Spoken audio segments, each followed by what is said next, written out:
We have covered a lot in like the past couple of months, really the past two, about the threat, of course, that Farage and Reform posed to the Tories. Now, again, it's right. They've completely split the right-wing vote. The Tories don't know what to do about it. They've got an incompetent new leader under Kimmy Badenoch. Again, even if Robert Jerrick had won, they'd still be in the same place. We'd still be seeing this level of panic from them. Like, it wouldn't be any different. Like, if you think it would somehow be better or something like that, no, we would still be seeing the panic from the Tory party in droves. The only difference, it would be Jerrick instead of Kimmy Badenoch. And maybe Kimmy Badenoch planning to oust Jerrick rather than the other way around that it currently is now. But there you go. However, I think it is time we had a look at something from the other end. From someone saying, well, actually, this supposed massive threat from Reform is hugely overhyped. And I agree. It is. The threat to the Tories does not come from Reform, it comes from the Lib Dems. But as I keep on bringing up, every single time we've covered one of those, oh no, we're under threat from Farage, we're under siege by Reform UK. What are we going to do? Turns out when you look over the parapets, it's not filled with flags of Reform UK. It's the Lib Dems. The Lib Dems are digging in to all those new seats that they won from the Tories, and especially the local elections. I've said this now, and I will make the prediction. I think the Lib Dems are going to be the biggest beneficiaries of this split that's gone on from the Tories. They're going to win big. They're going to win big. And as Ed Davies said, his entire ethos, his entire strategy for the next couple of years is not to win the next general election, but it is to become the main party of opposition. And we'll see what happens. Can he actually achieve that? I'd be very interested to see if he can. I think he can, bear in mind. And I think he's got a very interesting strategy of doing that. So we will be keeping an eye on what happens to the Lib Dems. Make no mistake of that. We will see if they can fulfill that dream, that idea of really becoming the main party of opposition, which again would have a huge monumental change in our politics. That is for certain. But that's a video for another time. However, today we are going to cover this overhyped threat from Reform. That all this panicking about Reform, it's just overhyped. And guess what? I agree. It is. But before we do go get into that, please remember to click on the like, share, and subscribe button. And of course, down below, there is a link to my Patreon page, the notification link called Buy Me Coffee, where you can buy me coffee. And of course, the YouTube thank you button, the Buy Me Coffee link, the Pony Club down below as well. And of course, the Patreon as well. And I've just noticed I'm a bit heart attacky at the moment. So sorry about that, but there you go. Anyway, let's crack on into this. Tech fact. Let's just go. There we go. Let's make myself smaller. There we go. So this comes from the Eye, written by John Elgill. And again, I think he's right. You know, most of the UK is dead set against Farage. Dead set against Farage. He can't overcome that. He literally cannot overcome that. It is impossible to turn everyone to be pro-Farage. No one wants to see him as Prime Minister. At least the vast majority of the public in the UK do not want to see him as Prime Minister. So, everyone is terribly worried. Last September, Nigel Farage told the Reform UK conference, the annual jamboree for the party that didn't even exist 5 years previously, that it could win the next general election. At the time, this seemed absurd. The recent election of 5 MPs and their Dealey leader finally reaching Westminster at the 8th attempt, notwithstanding, finally found his way to surgery for constituents in Clacton has, alas, proved rather harder to find. Again, very true as well. If Farage loses his seat at the next election, it will be because someone ran a local campaign highlighting the fact that Farage has ignored all these local issues. Because we've seen a lot of stuff that Farage just isn't participating in. He is, keeping as hands off as he can. In some of his videos that he's done where he claims to be in Clacton, again, claims to be in massive air quotes, I don't think he is. I think he's somewhere else. Because quite frankly, the videos don't really give away too much about the location. And it's certainly not showing too much of wonderful Clacton, is it? But I think he will be ousted. I think he will be ousted by someone, and it will be because they ran a I am going to be the local MP. You elected Farage. He's done nothing for you. He's done nothing. He's been completely absent. Hasn't cared about you at all. I think that will be a very powerful message. Farage will not be able to fight back against that. So, but of course, when Donald Trump, the man who Farage loves, is now routinely, of course, the same way that teenage girls love a boy band, won the popular vote in the US, Farage announced that Elon Musk, not content with, of course, buggering up one country, had now entered talks to bankroll his party. Suddenly, media organizations are now putting out reports and podcasts with headlines like from the Financial Times, can Nigel Farage turn reform into a serious contender for government? Or from Politics Joe, Nigel Farage will be the next UK Prime Minister. All Starmer's failings, warns the Guardian columnist Adif Chowdhury, can't say that, are of course fueling the rise of reform. And yeah, bear in mind, did put the cat amongst the pigeons. It is kind of worrying that Elon Musk can just go out and just bankroll potentially reform, giving them a heck of a lot of resources. Because them having those resources, it means how are they actually going to use those resources? So, yeah, they'll have all that money. It'll be a lot of influence from Elon Musk. But then the question becomes, how will they actually use those resources? They might completely squander all of that Musk money. You know, it might even end up in the back pocket of Nigel Farage, for all we know. After all, Reform, remember, is not a real political party. It is a company set up by Nigel Farage and Richard Trice, who own the shares. It's not a proper political party. You can't even get rid of Nigel Farage as leader if, the membership wanted to. So, but back to this. It is true, of course, that for those of us who do not much like Farage or what he stands for, which is, despite the coverage, would suggest most of us, his proven ability to survive failure and scandals that would ruin most politicians is unnerving. Again, very true. There's a ton of scandals out there that Nigel Farage has been involved in. He's been involved in a ton of this that, just like Boris Johnson, he has managed to survive.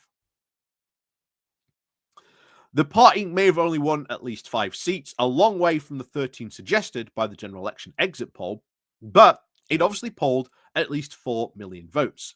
500,000 more than, of course, the Lib Dems, and came second in 89 more seats. Farage has also grown bafflingly popular on TikTok, suggesting a new, more youthful following too. But numbers on TikTok, I think they are bloated. I have not seen one of these reform rallies full of young people. Instead, they've been full of like people, with grey hair. You haven't seen a single person with blonde, black, brown hair in the audience. They've all been, white because they've all been so old and bald. But there you go. Like I say, haven't seen that you quote youthful following come to take place. Like I say, and TikTok can obviously be easily gamed on that. But British politics does, of course, feel ripe for a shake-up. Incumbents are, of course, struggling in elections everywhere, and the Labour government plunged into unpopularity extremely quickly. At this very same time, the Tories do remain in denial about the depth of their defeat and have shown very little interest in asking how they came to be so hated. Again, there needs to be some deep retrospective in the Tory party. He's right on that fact. I've done videos about that. He's very incredibly right on that. They're also assuming that an unpopular government will mean an inevitable swing back to them, in roughly the same way that Ed Miliband's Labour did between 2010 and 2015, and with every possibility the same result. Given that, and given Trump, you would you really, of course, bet against Farage on the steps of Downing Street? Well, yes. For a start, the next election is ages away. Then it's very true. Why are people already trying to predict the next general election when it's going to be in like 2029? There's no point. There's no point to it. There's no point. Like, what do you? How can we predict the next general election when it's so far away? You know. And then constitutionally, Trump should leave office several months even before Keir Starmer will be forced to call it. So all predictions made now are essentially meaningless. Exactly what I've just said. But anyway, it continues. If, of course, by 2029 inflation falls and the NHS improves, Labour should have a chance. If not, all bets are off. Again, he's right. But inflation by 2029, I expect inflation to have fallen by then. And of course, the NHS to have improved as well, because we're now seeing Labour put a lot of money into the NHS. And previously, it hadn't been done so. So those changes and inflation coming down will, of course, take time. But there's other stuff that we've said that Labour are doing. You know, the workers' rights stuff, the nationalisation, the renting stuff. There could be a lot of stuff that happens now between now and then that they do as well. You know, that should be, very clear. A lot can change between now and then. So, what's more, in last July's election, those 4 million voters now served mainly, of course, to split the right wing vote. The Liberal left has often tried splitting the anti Tory vote, of course, as a strategy. It has rarely resulted in a majority of Liberal left MPs. There are other, of course, reasons for the cynicisms about Farage's prospect. YouGov may have found him to be, quote, the least unpopular current party leader, but just 30% of Britons have actually a favorable view of him, compared to the 61% against. Hardly anyone is undecided about leaving little room for substantive movement. Those who do not like him are also, to put it delicately, disproportionately in the age group that are least likely to be voting next time around. His closeness and, of course, deeply unpopular figures to figures like Musk and Trump is unlikely to, of course, win over the waverers. Neither, of course, are his views on the NHS. Sure, there's TikTok, but as even any Jeremy Corbyn could tell you, a youthful social media following is not the same as voters when you need them. And I think that's very true, because you saw this as well during the Corbyn years. Oh my God, look at all this, following that Jeremy's got on social media. Well, that youthful vote didn't turn out in 2017. It didn't turn out even more in 2019. There is a big problem with young people not turning out to vote, and it is a big multifaceted question about how we can get young people to vote and how to sort of get them motivated to go out to get to vote. It is a big problem. But again, pointing that out, just like Jeremy Corbyn, just because he's got a big media following on TikTok doesn't mean that they will, of course, turn out to vote when you need them. There are, of course, question 2 as he continues, to whether, as Farage, has the people skills required to be a statesman, not a rabble rouser. Again, that's very, very true. I don't think he does at all. It is one thing to be thin-skinned in the face of opposition or even criticism, quite another to have a habit of falling out with any party colleague who begins to attain prominence. Again, very, very true. We saw that constantly in the UKIP days. any UKIPper who had the slightest prominence, whose star was rising, Farage would very quickly stamp it out. It's why every single Question Time appearance we have ever seen back in the UKIP days, who did you always see? Who was the UKIP representative? Well, it was Nigel Farage. Nigel Farage traveled anywhere and everywhere to be on Question Time at that point in time. And now, of course, remember, they've got 5 MPs. Who have we seen representing Reform, mostly on Question Time? Well, it's either been Nigel Farage or maybe Richard Trice. What about those other MPs that they've got? Why aren't they, going on Question Time? Just a question, guys. But there you go.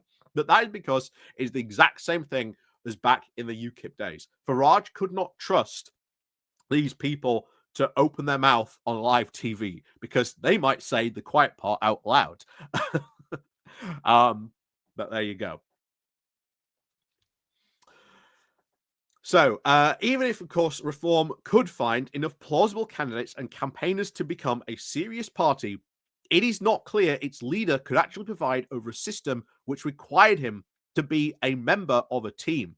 He would ironically have to have a far better chance in the French presidential system that spat out Emmanuel Macron and, of course, Marine Le Pen. That doesn't mean, of course, we can entirely stop worrying. Unexpected things do, of course, keep happening. And Farage does keep outperforming expectations. Again, it is true.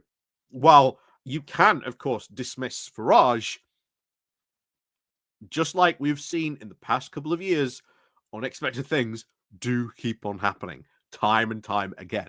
And hey, it is not unreasonable to think maybe Farage does it. Maybe he goes into coalition with the Tory party. Who knows? We don't know what the next couple of years are going to bring. We generally do not know.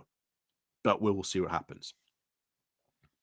But of course, the danger is that, like a monster in the Christmas ghost story, the more we believe in Farage, the more real he will become.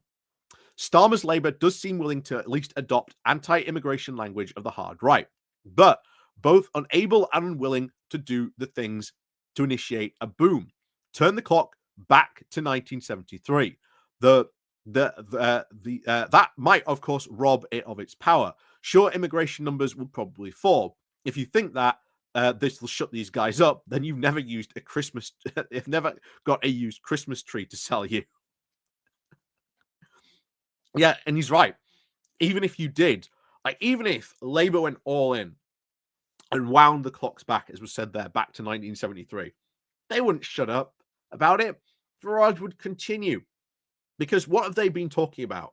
They've been talking about illegal immigration, which is small potatoes compared to the vast amount of legal migration we've got going on in the UK, which, again, we need because we have very much falling birth rates and we need immigrants to come in and take these jobs because we do not have enough people. Not only that, to pay taxes as well. Because taxes is what is going to be, or at least their taxes that they pay, is going to be what helps support these people in their old age to keep the NHS running, to keep social care running.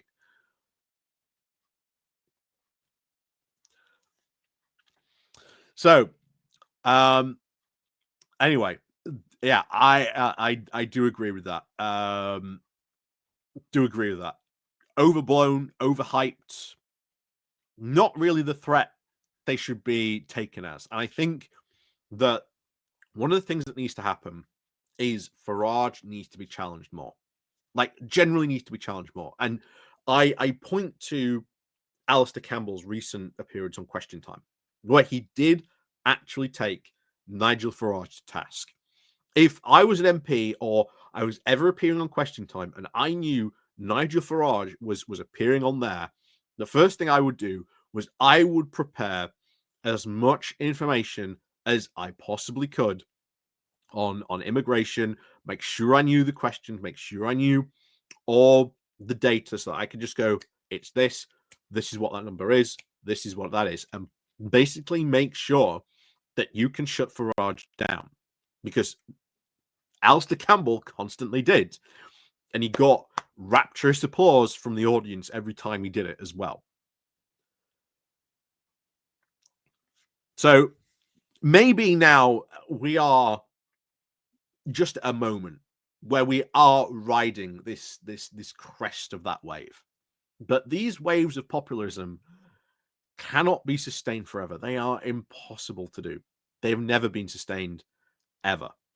And eventually, when parties like this get into power, they end up doing really bad, very badly. And Italy is a weird prime example of this. But you've just had, you know, right-wing populist party, right-wing populist party, right-wing populist party, blaming the last right-wing populist party for not being right-wing and populist enough because they've screwed up the second that they've got into government, and then the new one arises, blames them, they get into government, they screw up, they it's just that has been Italian politics for literally the past couple of years. And I do feel very sorry for my Italian viewers. That is their political system that they've had to go through for the past couple of years. It's a bit weird. I know you've got three houses. I know going on, and yeah, and maybe that referendum that started all this chaos. Maybe that guy had a point. I can't remember who his name was now. That particular Italian prime minister, but yeah, maybe he had a point about that, getting rid of one of those sort of houses, of those, because they've got pretty much like 3 Senate chambers. But anyway, there you go. Probably conversation for another time. But yeah, I agree. I think very much this is overhyped. I think that Farage isn't as worrying as people should make him out to be. I do think that he has probably hit a ceiling. I think this is the ceiling he's hit. He's in Parliament. Okay, so what's he going to do now he's in Parliament? Oh, just be a rabble rouser? But what's he going to do? What's he doing for the people of Clacton? Nothing. And next time it comes to a general election, any candidate can turn around and just go, if I were Labour right now, I would be trying to find the most local Clacton candidate you can possibly can and start setting them up for the next general election. Start building up. Start showing them as a presence on social media, in the local newspapers, pushing back against some of the stuff that Nigel Farage said about Clacton, pointing out all the problems that there are that Farage isn't talking about. The exact same way that Labour got rid of Nigel Farage in Bradford. But who knows? We'll see. Not Nigel Farage in Bradford. George Galloway, sorry, in Bradford. But yeah, let me know what you think down below. Do you think the threat of reform is overhyped? Do you think that is the case? Do you think we're more riding a wave? I think we're really at a wave point. I think this is the crest just of a wave. And I say these types of waves, they can't be sustained forever. Look at Brexit. The Brexit balloon was, kept aloft by all the rhetoric that these guys were pumping out. It was all the hot air they were giving off from it. But eventually what happened, that is not enough to sustain the reality that we are in. And very much that the Brexit balloon has come crashing back down to earth ever more recently, especially after the recent election. Even the Brexiteers don't want to talk about it. Even the most hardcore of Brexiteers, like Daniel Hannan, have only published stuff in Conservative Home. It doesn't exactly get the biggest number of eyes on it anymore. So, yeah, let me know what you think, of course, down below. And of course, remember to leave, click the like, click the share button on your way out as well. And of course, as always, we'll see you all next time.